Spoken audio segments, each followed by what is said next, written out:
10월 18일 날 개정됐어요. 공인사법도 개정됐고 부동산 거래 신고법도 개정됐고 주임법도 개정됐고 추가된 내용들이 있죠.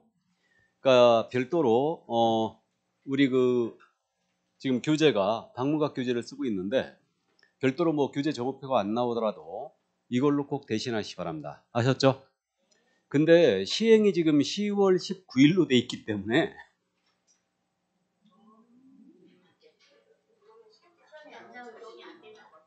시험 보기 10일 전이죠. 10일 전이니까 그때 시행되는 것들은 조금 내기가 곤란하지 않겠냐. 우리 시험 당일까지 시행되는 법으로 시험 봐요. 그러니까 이해는 꼭 해두셔야 돼. 낼 가능성은 높아 보이지 않지만 이제 모의고사 볼 때 개정된 내용으로 모의고사가 나갈 거예요. 아마. 저도 그래갖고 문제집 다 개정된 내용으로 다 뜯어 고쳤어요. 지금 전부 다 그래갖고 뜯어 고쳐갖고 지금 그렇게 정리했는데 어쨌든 보존수 제한이 들어왔죠. 보존수 제한.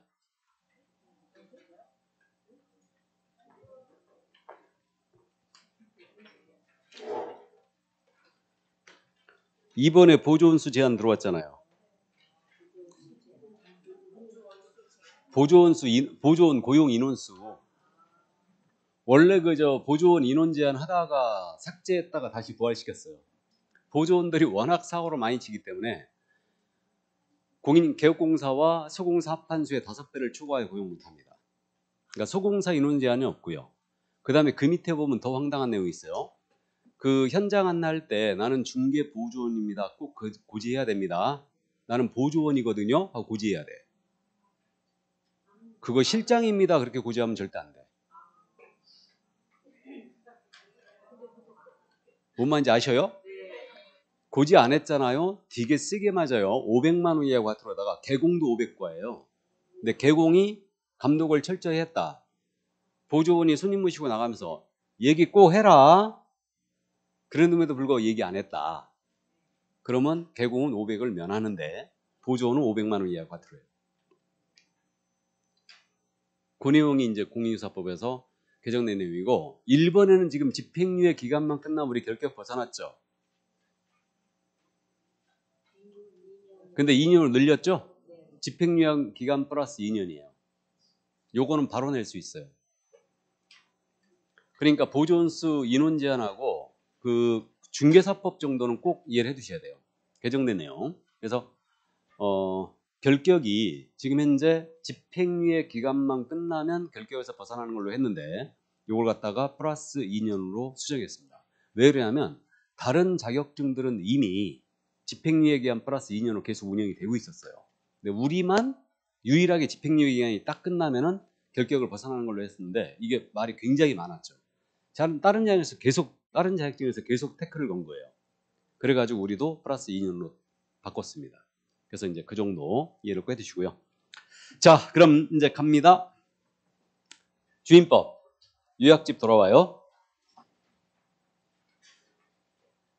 그럼 이제 임차권의 승계에 대한 내용이 나오는데 이 임차권의 승계는 사실혼 배우자를 보호하는 규정입니다. 그래서 그냥 요거 잘 안 내니까 이해만 해두자고요.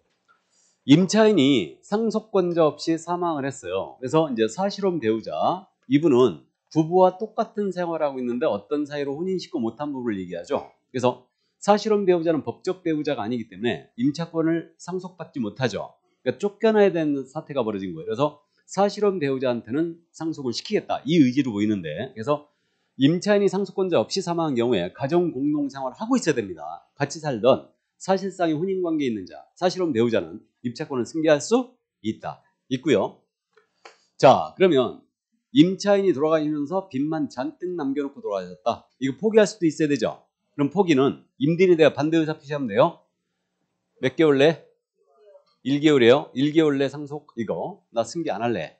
포기해버리면 됩니다. 이거. 그럼 1개월 내 반대 의사 표시를 안 하면 그대로 승계해버리는 거죠. 그래서 임차인의 권리 의무를 그대로 승계하게 된다. 그래서 이 정도 이해해 두시고요. 자, 그 다음 이제 내려갑니다. 차임 등의 증감 청구권. 요건 상식적으로 알고 계시는 분들이 많은데 이게 5% 제한이죠. 그러니까 경제 사정의 변동 등으로 월차임과 보증금이 적정치 않게 됐다. 그럼 장래양은 증감 청구할 수가 있는데 이때 증액에 대한 제한만 합니다. 증액. 감액 제한은 그럼 있다 없다? 없어요. 증액 제한 5% 제한이죠. 그래서 20분의 1을 초과하여 증액하지 못한다. 20분의 1이 5%라는 건 아시죠? 예, 그래서 5% 제한하고 있고요. 증액 후 1년 내는 다시 증액하지 못합니다. 계약 후 1년 내도 다시 증액하지 못합니다. 그러니까 1년 내라면 증액 다 못해요. 다만 이 5% 제한을 하고 있는데 5% 범위에서 조례로 다시 정할 수가 있는데 조례가 정해놓은 바는 제가 못 봤습니다. 아직. 그래서 일단 그렇게 돼 있고요. 그 다음에 이제 보증금을 월세로 전환시키는 거예요. 그래서 보증금 월세 전환시킬 때 이율 제한하고 있는데 연 1할. 연 1할은 10%를 얘기하죠. 1할이 10%라는 거 알죠? 연 1할 또는 한국은행 공시 기준금리예요. 현재 한국은행 공시 기준금리가 몇 프로입니까? 3.75예요? 3.5예요? 나도 몰라 그럼. 그래서 어쨌든 한국은행 공시 기준금리에 더하기 2%예요. 더하기 2%중 낮은 비율을 초과해 전환하지 못한다. 이게. 그러면 한국은행 공시 기준금리가 현재 연 3.75%라면 더하기 2%면 5.75%죠. 그러니까 이 중 낮은 비율을 초과해 전환하지 못한다. 이렇게 돼 있고 초과 지급된 것은 이걸 초과해 지급이 됐다. 증액을 했다. 그럼 이거 전부 다 무효죠. 무효니까 전부 다 반환 청구할 수 있어요. 그래서 이제 이 정도 이래 주고요. 숫자 기억하세요. 증액 제한은 몇 프로다? 5%. 이게 20분의 1이죠. 그 다음에 월세 전환 시일 제한은 연 10% 또는 한국은행 공시 기준금리에 더하기 2%예요. 중 낮은 비율을 초과하지 못한다. 자, 그 다음 이제 해지에 대한 규정은 없고요. 이제 표준계약서 규정이 있는데 표준계약서는 주택임대차에 관한 표준계약서. 이거는 담당 장관이 누구다? 법무부 장관. 그러니까 주임법, 상임법 담당 장관은 법무부 장관이에요. 그러니까 표준계약서 당연히 법무부 장관이 정하겠죠. 대신 국장과 협의해야 돼요. 국토부 장관과 협의하에 정한 표준계약서를 우선적으로 사용한다 이렇게 돼 있어요. 그래서 표준계약서 있잖아요. 우선적 사용 의무가 있는 게 유일하게 이거예요. 주택임대차에 관한 표준계약서. 다만 당사자가 이걸 안 쓰기로 합의했다. 그럼 그때는 사용하지 않습니다. 그래서 우리가 실무에서 이거 안 쓰고 있어요. 그래서 어쨌든 표준계약서, 법무부 장관이라는 거 기억해 두시고 사용 의무가 있다는 거를 일단 감 잡아둡니다. 자, 그 다음에 이제 내려가죠. 정보 제공에 대한 부분인데 요 주택임대차의 이해관계에는 이해관계인이 있죠. 이해관계인은 확정일자 부여 기관에다가 정보의 열람, 제공을 요청할 수 있습니다. 이게.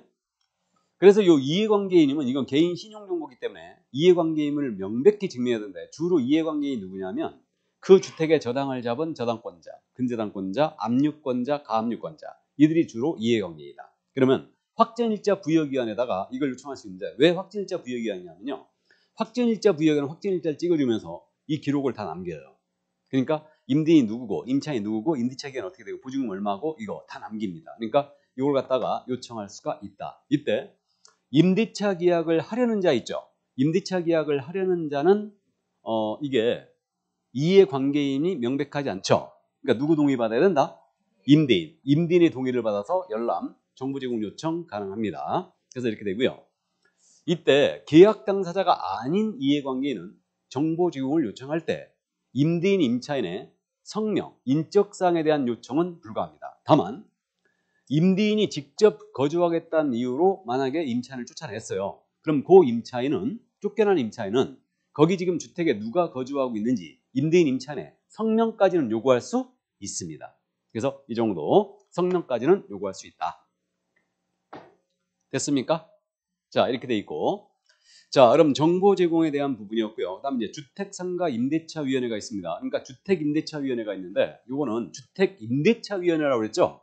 요거는 소액임차인의 범위를 정하기 위해서 법무부에 둔다예요. 소액임차인의 범위를 정하기 위해서 법무부에 둔다. 왜 법무부냐? 주임법, 상임법 담당 장관이 법무부 장관이라고 그랬죠? 그러니까 법무부에 둔답니다. 법무부에 두고요. 위원장은 법무부 차관이 당연직으로 하고요. 위원회 수는 9명 이상 15 이내로 구성하고 위원회 임기는 2년입니다. 참고해 두시고요. 자, 그 다음 이제 주택상가 임대차 분쟁조정위원회가 있는데 이거 분쟁조정위원회는 그 대한법률구조공단 지부, 그 다음에 한국토지특공사 지사, 한국부동산원의 사무소에 둔다예요. 이 세 군데는 둔다. 분쟁조정위원회를 필수기관이에요. 그래서 원래 이 분쟁조정위원회는 우리 고 박원순 시장이 서울시에서 임의적으로 운영을 했다가 이게 반응이 워낙 좋으니까 법제화한 제도예요. 그래갖고 이 세 군데는 둔다. 시도에는 둘 수 있다예요. 위원회 수도 굉장히 많은데 이거는 5명 이상 30인 이내를 구성하고 지금까지 위원들 임기는 전부 다 2년이었거든요. 근데 요거는 유일하게 3년이에요. 이렇게 돼 있고 그 다음에 60일 내 분쟁 조정 마치게 돼 있고 만약에 분쟁 조정안이 나왔잖아요. 이거를 14일입니다. 14일 내에 수락의 의사표시를 안 해버리면 거절한 것으로 본다고 했어요. 특이합니다. 14일 내 가만히 있으면 조정안에 대해서 수락한 걸로 보는 게 아니고 거절한 것으로 봅니다. 왜 그러냐면요. 이 조정안은요. 판결과 동일한 요력이 있어요. 집행력이 있기 때문에 그렇습니다. 그래서 14일 내에 수락의 의사표시 안 하면 거절한 것으로 본다. 그래서 이 정도만 참고해 두세요.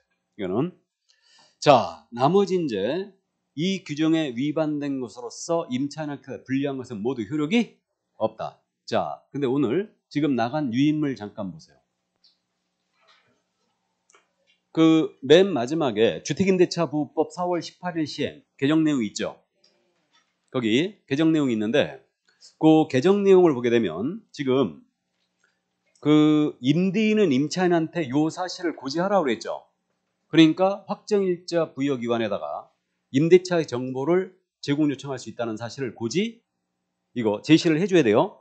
그러니까 이제 요거 이게 지금 세 개의 법에서 이 부분을 다 다뤘는데 우리 공인인증서법, 그 다음에 국세징수법, 지방세징수법, 그 다음에 주임법. 요번에 전세 그 깡통전세 있죠. 그것 때문에 아주 그냥 법을 다 뜯어 고쳤는데 임대인은 다가구 주택이 되겠죠. 1번은 다가구 주택 같은 경우에 먼저 들어온 임차인들이 있죠. 임차인들에 대해서 그 확정일자 언제 부여가 됐고 계약 보증금 얼마며 월세가 얼마인지 모두 임차인한테 제시를 하라고 그랬어. 아예 의무죠 지금. 그 다음에 제시하라고 했고 그 다음에 임대인께서는 임대차 지금 주택임대차를 한다. 그러면 그 국세징수법에 따른 납세증명서가 있거든요. 그 다음에 지방세징수법에 따른 납세증명서 즉 세금 완납증명서 있죠 이거. 납세증명서를 제시를 하게 돼 있어요. 제시하게 돼 있습니다. 다만 단서가 뭐냐. 지금 우리가 방금 전에 봤는데 정보 임대차 계약을 하려는 자는 임대인의 동의를 받아서 열람할 수 있다고 그랬죠. 근데 그 동의를 미리 해줬다. 그럼 이거 제시 안 해도 됩니다. 이렇게 돼 있고 그 다음에 그 미납세금에 대해서 우리 임차인이 세무서에 갖고 직접 열람할 수 있거든요. 아니면 구청에 가서 지방세 체납 사실을 열람할 수 있거든요. 국세징수법이나 지방세징수법이 그렇게 돼 있는데 그걸 열람을 하는 거에 대한 동의를 해줬다. 동의를 해줬다면은 이때는 이걸로 가름할 수 있다라고 돼 있어요. 그러니까 결론은 그거예요. 임대인은 지금 만약에 다가구 주택에 해당될 것 같은데 먼저 들어온 임차인들이 있다. 그러면 보증금 얼마며 월세가 얼마인지 모두 제시하라는 얘기죠. 제시하라는 얘기고 이걸 제시를 안 한다면 동의를 해주라는 얘기죠. 열람할 수 있게 직접. 의무예요 이거. 임대인 의무예요. 의무고. 근데 제재는 내가 안 찾아봤는데 제재는 없는 것 같은데. 그럼 계약을 거절하라는 얘기죠. 계약을 거절하라는 얘기지. 이거 안 해주면. 그 다음에 이제 미납 세금에 대해서 제시를 하라는 얘기예요. 그러니까 납세 완납증명서 제시하라는 얘기죠. 그럼 이걸 제시를 안 한다면은 열람할 수 있다는 걸 요청을 하라는 얘기죠. 근데 한 가지 참고 그 제가 메모를 해놨는데 이거는 부동산거래신고법 개정상에 제가 메모해놨어요. 거기 어디 있냐면 그 위에 아닌가? 공인인증서법에 공인인증서법 그 앞장에 4번을 보시면 임대차 중개시에 설명 의무라고 돼 있죠. 그러니까 개공은요 이제 설명을 뭘 더 해야 되냐면 확정일자 부여기간에 정보 제공 요청할 수 있다는 사항과 이거 임대인에게 지금 그거 열람할 수 있다는 거. 임대인의 미납국세나 미납지방세 있죠. 이걸 열람할 수 있다는 사항을 임차인한테 반드시 고지해야 돼요. 고지하게 돼 있습니다. 이거 고지하게 돼 있고 그러면 거기에 그 밑에 당구장 표시 있죠.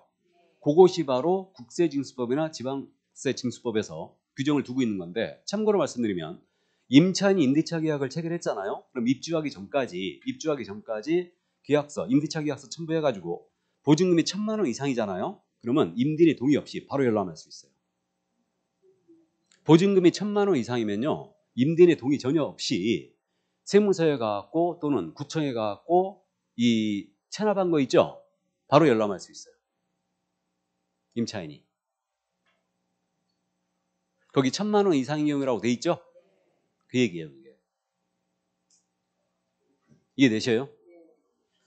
어쨌든 출제자는 그거 일단 출제자 입장에서 내가 출제자라면요 안 낼 것 같아요. 그냥. 너무 지금 시대에 부응한 거죠 지금. 그런 거 같지 않아요?